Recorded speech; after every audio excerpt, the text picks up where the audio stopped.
اللہ الرحمن الرحیم اللہم صلی علی سیدنا و مولانا محمد وعلی آل صلی علی سیدنا و مولانا محمد واصحاب صلی علی سیدنا و مولانا محمد مبارک وسلم وصلو علیہ۔ السلام علیکم ورحمۃ اللہ وبرکاتہ۔ دوستو، آج راہ عشق 14ویں رات کی دوشیزہ اور بندہ مومن پارٹ 3۔ ویڈیو اینڈ تک دیکھا کریں، اچھی لگے تو اس کو لائک اور شیئر ضرور کیا کریں، اور کمنٹ سیکشن میں جا کے اپنا کمنٹ کر کے بتایا کریں کہ آپ کو یہ ویڈیو کیسی لگی۔ اگر آپ چینل پر نئے ہیں تو چینل کو سبسکرائب کر کے بیل آئیکن پریس کر دیں تاکہ ہماری ہر آنے والی نئی ویڈیو آپ تک بر وقت پہنچ سکے۔ بڑھتے ہیں ہم آج اپنے موضوع کی طرف، 14ویں رات کی دوشیزہ اور بندہ مومن راہ عشق پارٹ 3۔ دستور کے مطابق ٹھیک ایک پہر شب گزر جانے کے بعد پھولوں میں بسی ہوئی راج دربار کی پالکی حکیم کے دروازے پر آ کر لگ گئی۔ پالکی کی کھڑکیوں پر محمل کے زرد و نگار پردے لٹک رہے تھے۔ پیچھے بھیڑ چڑھانے کی رسومات کا سامان لیے ہوئے نیم برہنہ پجاریوں کا ایک دستہ کھڑا تھا۔ کئی مہینہ کی مدت قیام میں آج پہلی مرتبہ نوجوان نے حکیم کے زنان خانے میں قدم رکھا تھا۔ سورج غروب ہونے سے پہلے ہی وہ اندر کی خالی کوٹھری میں داخل ہو چکا تھا۔ وہیں اس نے مغرب اور عشاء کی نماز ادا کی۔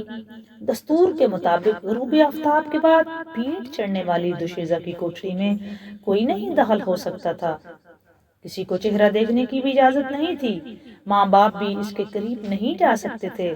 اب وہ بالکل پرایا مال ہوتی تھی۔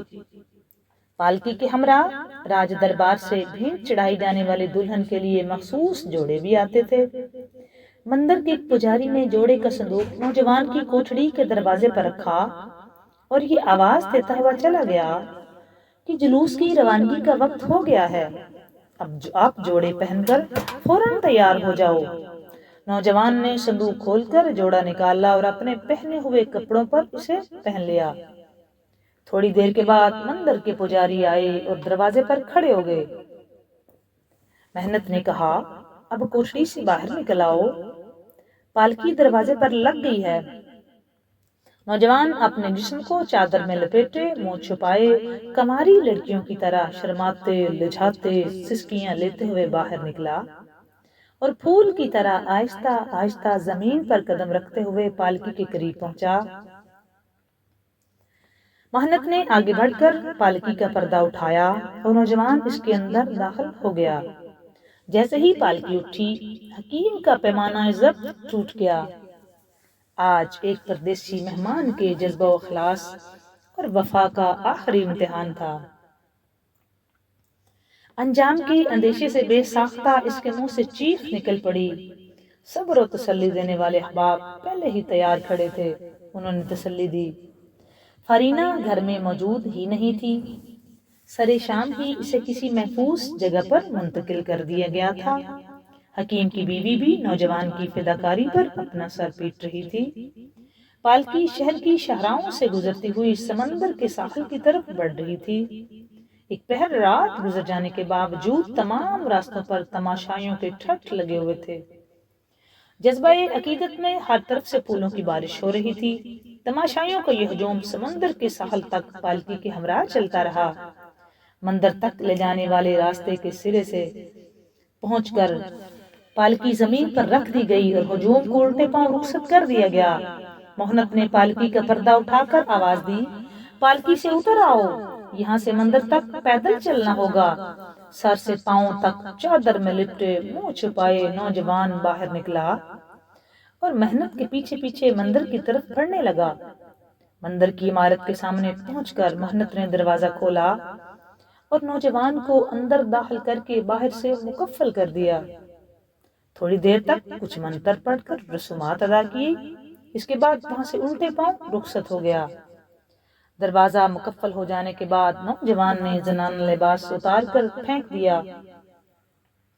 چاندنی رات میں کھلی کھڑکیوں سے سمندر کی خوفناک لہروں کا طوفان صاف دکھائی پڑتا تھا۔ رات کی تنہائی سناٹے کا عالم اور منٹ منٹ پر بلا خیز موجوں کے تصادم کی آواز دل دہلا دینے کے لیے کافی تھی۔ لیکن نوجوان پر حالات کی وحشت اور ہیبت ناکی کا کوئی اثر نہیں تھا۔ حکیم کی زبانی اسے معلوم ہو چکا تھا کہ تھا کہ دیو کے آنے کا وقت رات ڈل جانے کے بعد شروع ہوتا ہے۔ ابھی رات کا صرف ایک پہر گزرا تھا۔ نوجوان نے ہمت و خیال کی بکھری ہوئی طاقتوں کو سمیٹتے ہوئے اعتماد و یقین کے مانوی ہتھیاروں سے اپنے آپ کو مسلح کرنے کے لیے نماز کی نیت کی۔ حضور قلب اور نشاط بندگی کے ساتھ وہ رات ڈھلنے تک نماز میں مصروف رہا۔ اب دل کی راہ سے عرش الہی اور مدینہ المنورہ کا راستہ بہت قریب ہو گیا تھا۔ وہ کھلی آنکھوں سے کارساز کی قدرتوں کا تماشا دیکھ رہا تھا۔ وہ کھلی آنکھوں سے کارساز کی قدرتوں کا تماشا دیکھ رہا تھا۔ وہ کھلی آنکھوں سے کارساز کی قدرتوں کا تماشا دیکھ رہا تھا۔ اب وہ اکیلا نہیں تھا۔ اس کے پہلو میں رحمتوں کے قافلے اتر آئے تھے۔ اس کے پہلو میں رحمتوں کے قافلے اتر آئے تھے۔ اب وہ اکیلا نہیں تھا۔ اس کے پہلو میں رحمتوں کے قافلے اتر آئے تھے۔ کفر و طغیان کے چڑھے ہوئے سمندر کا غرور توڑنے کے لیے اس کی آنکھوں میں غیرت حق کا جلال امنڈ رہا تھا۔ اس کے خون کے قطرے قطرے میں یقین کی توانائی جاگ اٹھی تھی۔ جیسے ہی رات کی زلف سیاہ کمرے سے نیچے ڈھلک کر آئی، اچانک سمندر کی فضا ایک بھیانک ماحول میں تبدیل ہونے لگی۔ نوجوان بھی ایمان و یقین کے بکھرے ہوئے تیور کے ساتھ اٹھا اور سمندر کی طرف رخ کر کے کھڑا ہو گیا۔ کچھ ہی لمحے کے بعد دور سمندر کی سطح پر پہاڑ کی طرح کوئی بھاری بھرکم سایہ اسے حرکت کرتا ہوا نظر آیا۔ جیسے جیسے وہ قریب ہوتا جا رہا تھا، نوجوان کے یقین کی تلوار بے نیام ہوتی جا رہی تھی۔ پلک چھپکتے ایک نہایت مہیب اور بھیانک دیو سامنے کھڑا تھا۔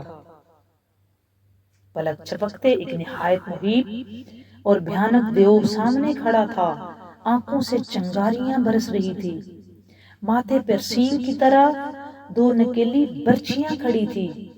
سر سے لے کے پاؤں تک وحشت و خوف کا ایک ہیبت ناک سراپا بڑے سے بڑے بہادر کو بھی لرزا کر دینے کے لیے کافی تھا۔ لیکن نوجوان کے دل پر اس ہولناک منظر کا قطعاً کوئی اثر نہیں تھا۔ نگاہیں دو چار ہوتے ہی نوجوان نے بآواز بلند آیت الکرسی شریف کی تلاوت شروع کی۔ نگاہیں دو چار ہوتے ہی نوجوان نے بآواز بلند آیت الکرسی کی تلاوت شروع کی۔ قرآن کی جلالت و شان سے سمندر کا کلیجہ دہل گیا۔ نگاہیں دو چار ہوتے ہی نوجوان نے بآواز بلند آیت الکرسی تلاوت شروع کی۔ اس نے اس ذات کا نام پکارا جو حق ہے۔ اس نے اس ذات کو پکارا جو وحدہ لا شریک ہے۔ اس نے اس ذات کو پکارا جو خالق کائنات ہے، جو خالق کل، جو مالک کل، جو قادر کل، جو رحمان ہے، جو حنان ہے، جو منان ہے، جو علی کل شیء قدیر ہے، جو سمندروں کا خدا، پانیوں کا خدا، نباتات کا خدا، جمادات کا خدا، عالم ملکوت سے لے کے عالم جبروت تک، عالم جبروت سے لے کے عالم ناسوت تک، عالم تحت الثری سے لے کے عالم بالا تک، ہر چیز کا خالق، خالق کل، خالق کل، خالق کل، مالک کل، قادر کل، جو ذات صاحب کن فیکون بھی ہے، جو ذات علی کل شیء قدیر بھی ہے، جو ذات پانیوں کی گہرائی کو بھی خلق کرنے والی ہے، جو تحت الثری اور عالم بالا تک ہر چیز کی خالق ہے، وحدہ لا شریک ہے، وہ معبود برحق ہے، وہ معبود برحق ہے، اس کے علاوہ کوئی ذات، اس کا کوئی شریک نہیں، کوئی خالق نہیں کسی شے کا۔ ساری عظمتیں، سارے سجدے، ساری رفتیں، ساری بلندیاں اس کریم رب کی کریم بارگاہ میں، جو خالق کل، جو مالک کل، جو مختار کل ہے۔ اس کی ذات کے سوا کوئی بھی ذات نہ عبادت کے لائق ہے نہ سجدے کے لائق. اس کی خیبت جلال کے آگے کچھ نہیں ٹھہر سکتا. وہ ذات جو جبار و قہار بھی ہے، اسی کو جباریاں سجتی ہیں. وہی ذات قوی المتین ہے، وہی ذات متکبر ہے، وہی اعلیٰ ہے، وہی عرفہ ہے، وہی حق ہے، وہی حق ہے، وہی حق ہے، وہی علی العظیم ہے. اس کا کوئی ثانی نہیں. وہ احد ہے، وہ واحد ہے، اس کا کوئی شریک نہیں، اس کا کوئی ثانی نہیں. وہ بے نیاز ہے، اس کے کوئی اہل و عیال نہیں. وہ حق ہے، وہ واحد ہے. نگاہیں دو چار ہوتے ہی نوجوان نے بآواز بلند آیت الکرسی شریف کی تلاوت شروع کی.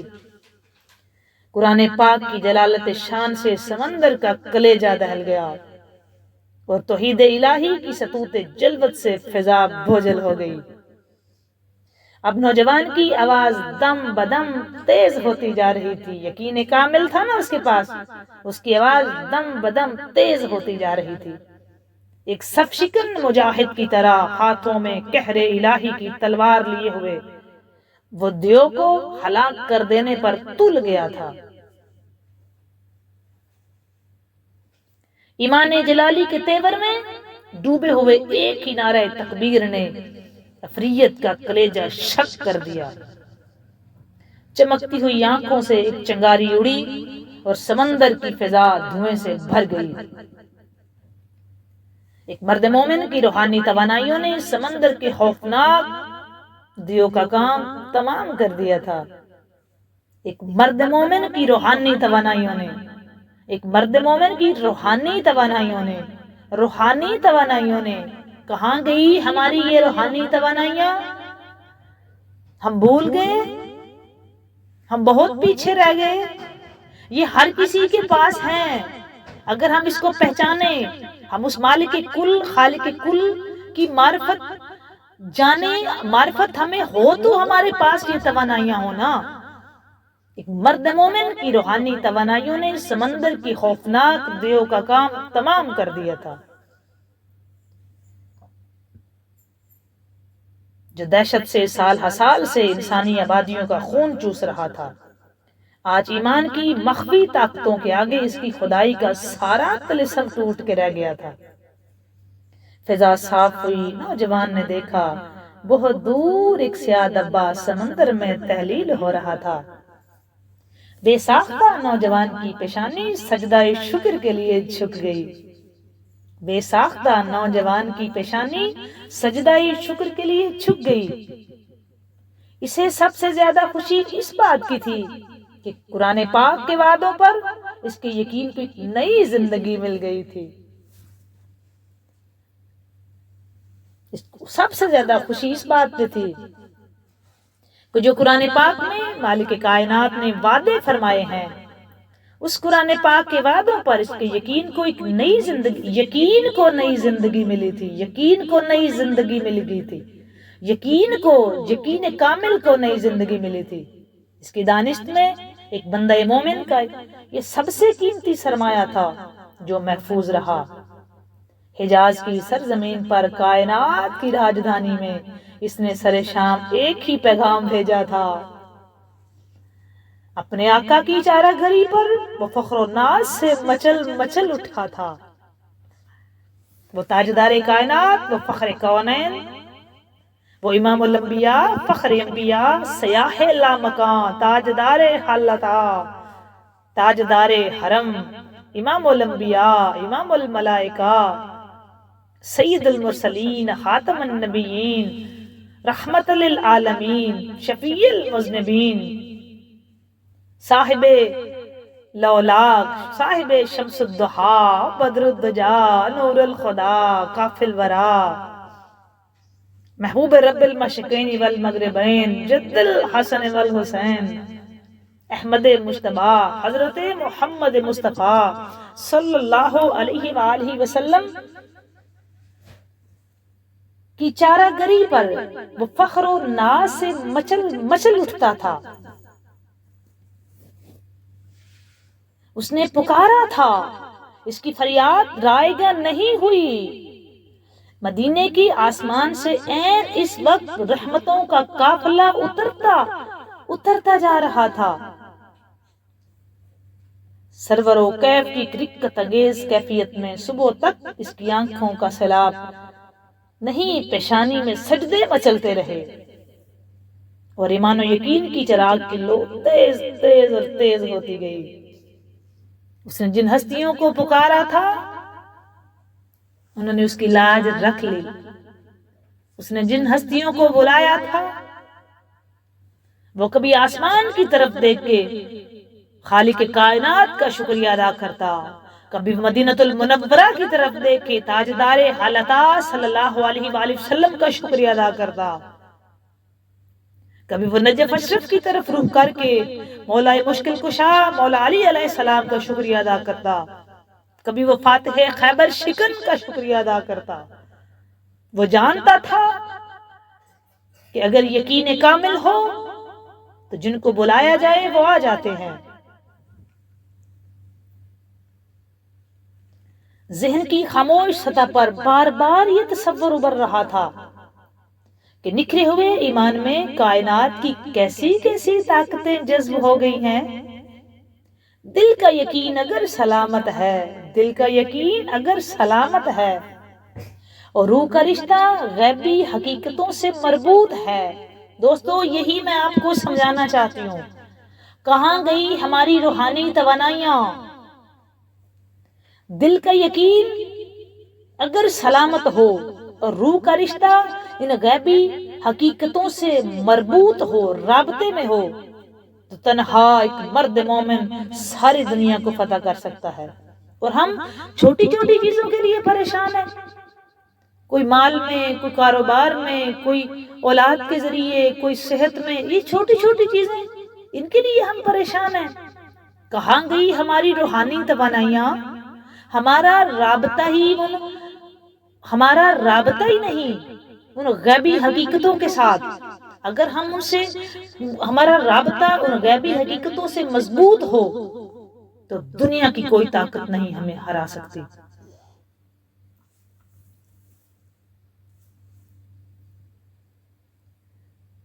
مانوی قوتوں پر ایمان لانے کے لیے اب اسے کسی دلیل کی حاجت نہیں تھی۔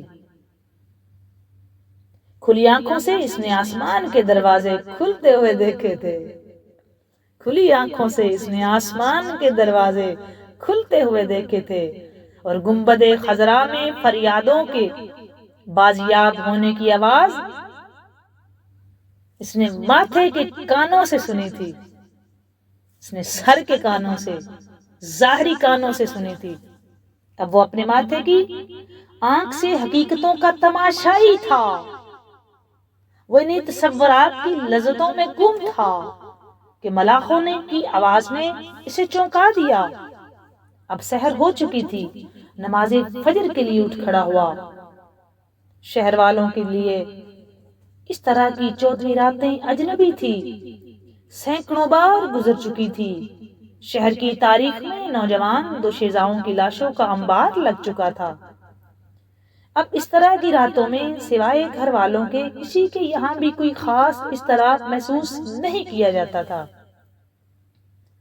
آج بھی ساری رات حکیم کے گھر پر ایک کوہرام برپا، کسی کی آنکھوں میں نیند نہیں آئی تھی۔ سب سے زیادہ بے چین فارینہ تھی، اسے رہ رہ کر نوجوان کا خیال ستاتا رہا۔ رات ڈھل جانے کے بعد اس کا اضطراب ناقابل برداشت ہو گیا تھا، کیونکہ سمندری دیو کے آنے کا یہی وقت تھا۔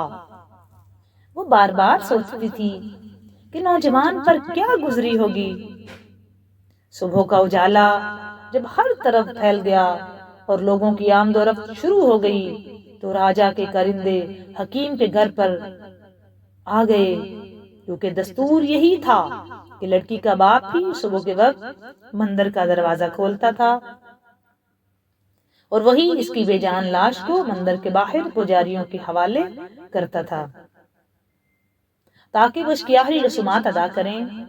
سوائے حکیم کے باپ کو راجا کے کرندے ایک جلوس کے ساتھ مندر کی طرف لے چلے۔ اب حکیم کو راجا کے کرندے اس سمندر کی طرف، جو مندر تھا، اس طرف لے گئے۔ مندر کی حدود سے باہر ہزاروں تماشائیوں کا ہجوم شہر کی سب سے حسین دوشیزہ کی لاش دیکھنے کے لیے ٹھٹ باندھے کھڑا تھا۔ مندر کے دروازے پر پہنچ کر پجاری رک گئے۔ حکیم نے کانپتے ہوئے ہاتھوں سے مندر کا قفل کھولا۔ اب دروازہ کھولتے ہوئے اس کا دل دھڑک رہا تھا۔ معلوم نہیں نوجوان کا کیا انجام ہے۔ ہمت کر کے جو ہی دروازہ کھولا تو یہ حیرت انگیز منظر دیکھ کر ہکا بکا رہ گیا کہ نوجوان سامنے کھڑا مسکرا رہا تھا۔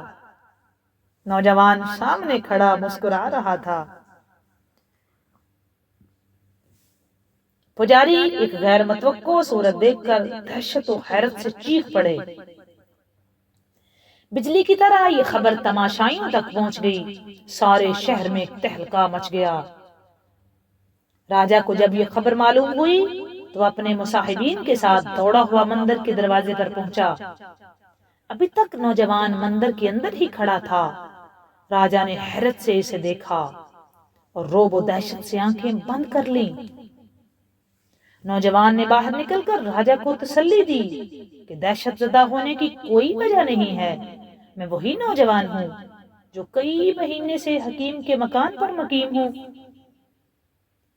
مجھے جب یہ معلوم ہوا کہ برس سے کئی سالوں سے ایک سمندری دیو آپ کے شہر کو غارت کر رہا ہے اور اس کے قہر و ظلم کے لیے آپ کی حکومت ہر 4 مہینے پر، ہر 6 مہینے پر شہر کی ایک نوجوان دوشیزہ کو اس کی بھیڑ چڑھاتی ہے، تو میں یہ واقعہ سن کے لرز اٹھا، کانپ اٹھا۔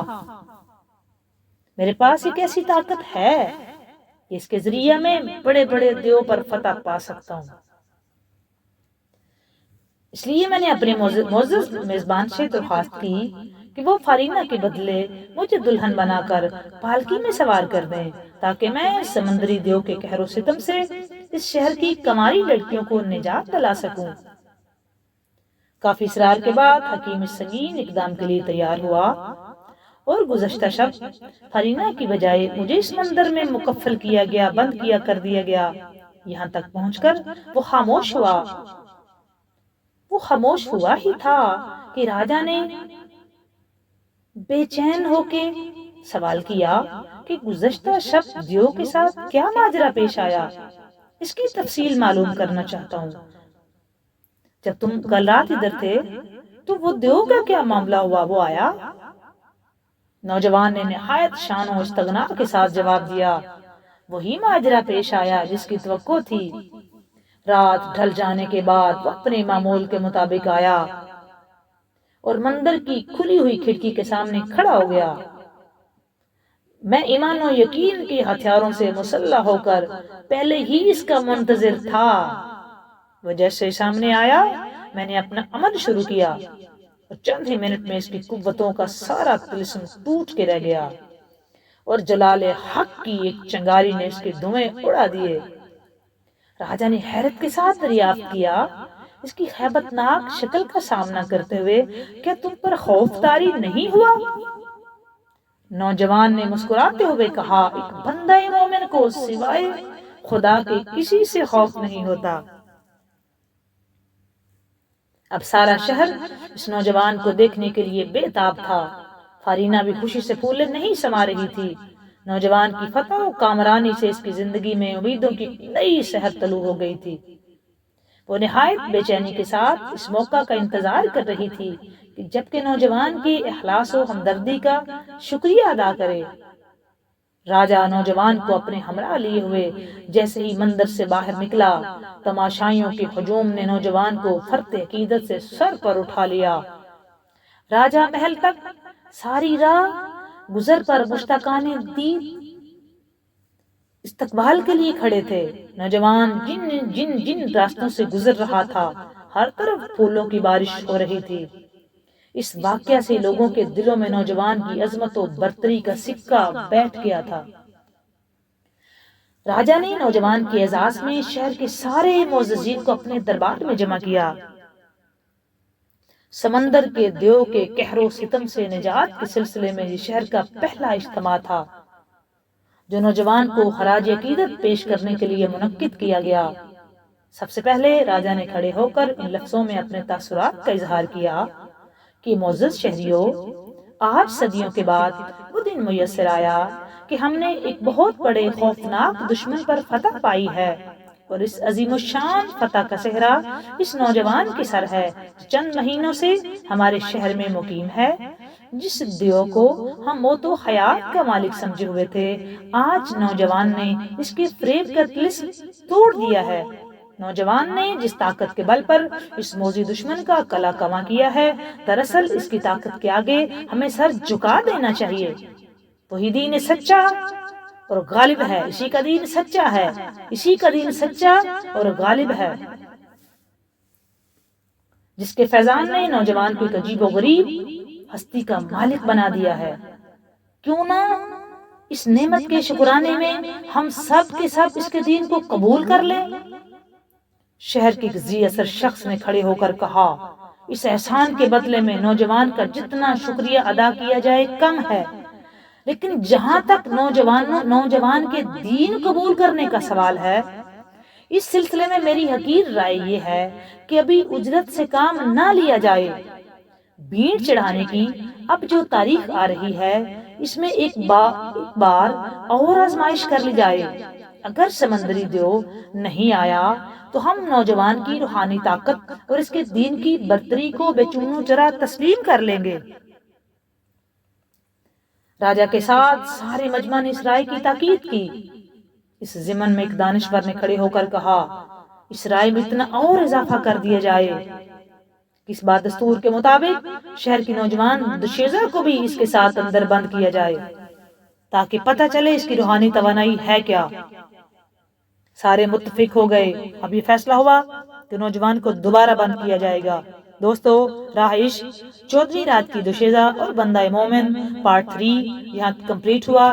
نیکسٹ ویڈیو میں انشاءاللہ تعالی اگر زندگی رہی تو راہ عشق 14ویں رات کی دوشیزہ اور بندہ مومن پارٹ 4 انشاءاللہ تعالی کمنگ سون۔ نیکسٹ ویڈیو میں زندگی رہی تو پارٹ 4۔